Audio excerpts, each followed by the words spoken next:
personnel la bu àll bi amee courant loolu nee na di ñun loolu moo ñuy wëti loolu mooy intérêt personnel bi. ah foofu lay waxee. waaw am mais moom fu mënti waxee affaire am la mais ñun loolu mooy suñu mbégte nañ ñu jox sax ay milliards mais xaalis Sénégal bi lañ bëgg a xam fu ñu ko dugal xanaa loolu yomb na moom bu bëggoon débat bi jeex day génne fi ñu dugal 37 milliards yi du ko génne. mais nee na aussi tamit entreprise bi moom na ko defanteeg Thierno parce que Thierno dossier yi mu divulgué dem c'était confidentiel. waaye ma ne waxoo waaye dama ne la moom ñuy wax noonu waxu tax ñoom lu ne lañ fay def moom ñuy wax noonu loolu débat bi du foofu ay dina ko séq ak diw doo foofu xam nga moom day divertir nit ñi ma wax la benn affaire. yow da nga koy laaj 37 milliards mu dugal si matériel agricole Jean Michel bi da nga koy laaj affaire électrification yàlla ñaata lampa nga def mu ne waaw Seydou Kane waaw affaire matériel agricole moom lu si yoonu si matériel agricole laajuñu ko foofu. te nee na moom kenn du prouver ne. ñoom waxuñu prouver fu suñu xaalis dugg lay wax waxuñu prouver moom lu mu si yëg lu mu si ñëw dañ ne ko ñun suñu 37 milliards fu mu dugg. léegi lu tax ci coow li. waaw ñu ciy dégg turu Abass Fall ak bon Birame Souleyman donte ni moo nekkoon ministre de l'énergie. daanaka kenn du ko ci faral sax di tudd. waaw mais ñoom tudd nañ ci Abass Fall. Abass Fall moom moo war a kii. génn leeral moo war a génn leeral.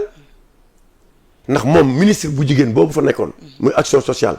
nee na ko boo jotee lekkal yaa tey yow dama lay wax benn affaire. xaalis bi dina leer parce que déjà li ciy dugal xaalis bi yëpp nit ñi xam nañ ko. léegi compte bi.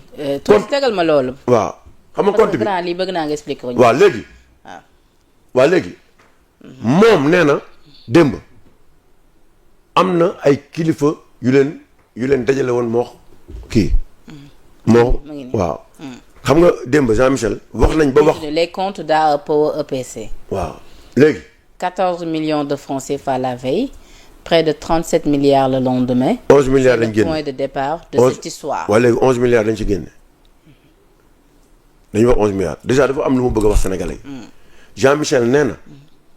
garantie Sonac bi baax na. ba léegi dafa baax. loolu nag pen li may wax nii. yaa sa technicien dama bëgg ngeen denc ko dama ko soxla. waaw dama bañ mu réer lii ma wax nii. Jean Michel yow yaa wax ne. démb. ne garantie Sonac bi. baax na elle est bonne léegi nag Sénégal yi retenir leen loolu dans quelque temps dinañ xam est-ce que garantie Sonac bi baaxoon na wala baaxul. ñu dagg denc. ñu daggal li muy wax nii. nga denc ko. léegi ñu si daan dagg leen denc. en attendant ñu continuer ci li ñuy wax. maintenant. kii di Baba Diallo. moo nekkoon directeur AGER. tudd na ko. kooku noonu. dafa alerte woon waa direction des ordonnancements des dépenses publiques mooy DODP direction de l'ordonnancement des dépenses publiques pour ne ko kii nga xamante ni ne mooy espagnol bi suspendre leen lii nga xamante ni moo ngeen ngay fay avance de paiement bi. lu tax mu waxoon lool. parce que xam na ne am na ay problème jaarul yoon. moom defoon na ko ba mu ko defee dañ ko dàq. kon daal Jean Michel a hérité d'un dossier à problème ba pare moom mu ñëw daal di renégocier. waaw ba pare ki fa nekkoon moom dafa bind ñi nga xamante ne ñoo war a fay espagnol bi ne leen bu leen ko fay loolu 13 mai la 6 jours après lañ dàq directeur boobu. déglu bu baax li may wax. ok yow rek lay déglu. directeur bi fa nekkoon nga xam ne moo bindoon waa finance ni leen bu leen ko fay dañ ko dax 6 jours après le 11 juin bi ngay gis fii si lañ dekkee sa xaalis bi xool bu baax li ma wax. le 11 juin 2024. kan moo nekkoon ci nguur gi. bi nit ñu foofu 11 juin. nga ne nga dama am yëpp dëgg la de. mi ngi nii avant le 11 juin 2024. mi ngi nii. le 11 juin 2024. solde du compte AEPO EPC. ouvert chez Banco Santander. environ 14 millions de francs CFA. bii ngay wax. waaw. directeur bi ne woon Baba Diallo kan lañ ko dàq le 5 juin. maanaam dàq nañ ko avant virement bi di génn. avant virement bi di génn. pourtant moom nee na xaalis bi génn avant mi ñëw. waa déglu rek dama xool kañ lañ ko dàq na génn kayit yi 5 juin lañ dàq Baba Diallo maintenant moom avant muy def passation de service moom juillet la def passation de service avant muy def passation de service moom xaalis bi génn na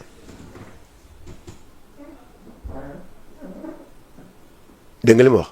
avant muy def passation bi moom. xaalis bi génn na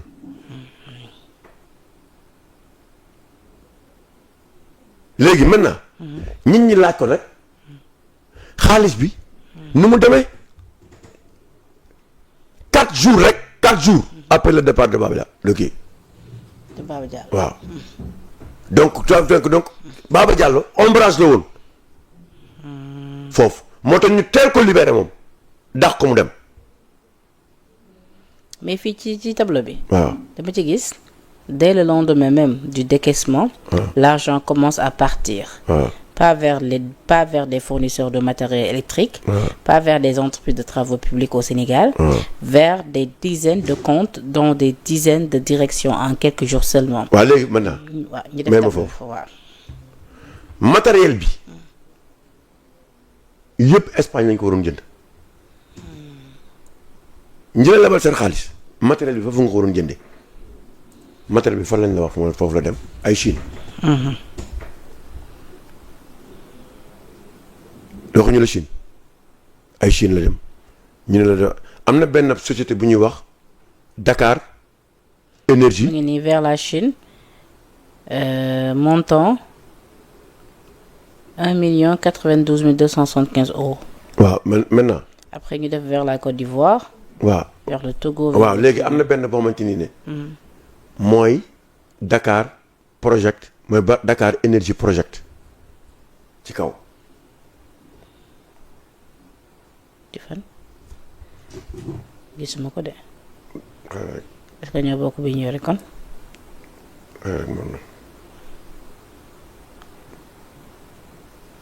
am na fu ñuy wax Dakar Project Énergie Project.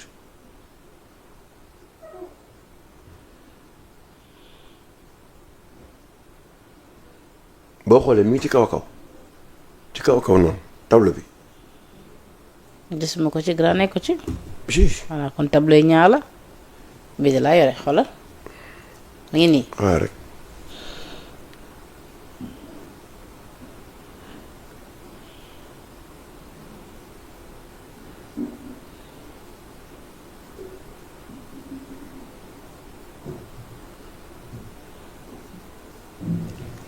mais temps bi ngi dem ñoo waaw temps baa ngi dem après nañ ci. waaw ñu avancé waaw. léegi. gis nga Dakar boobu. bi ñuy wax Dakar Énergie Project. xaalis bi mu génnee ci compte AO Power EPC. li ci ëpp foofu la dugg.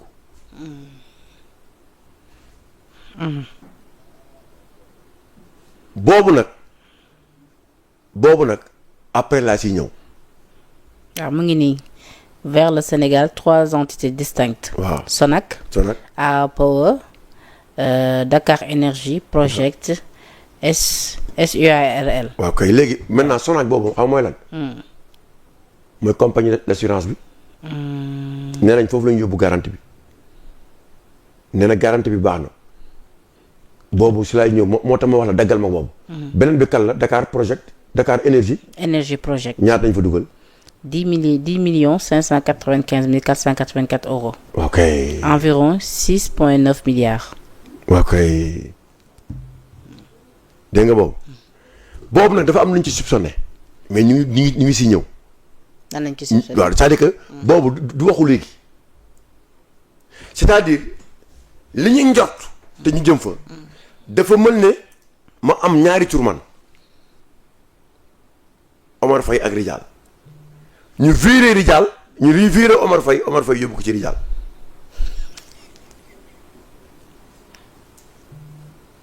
te dinañ si ñëwi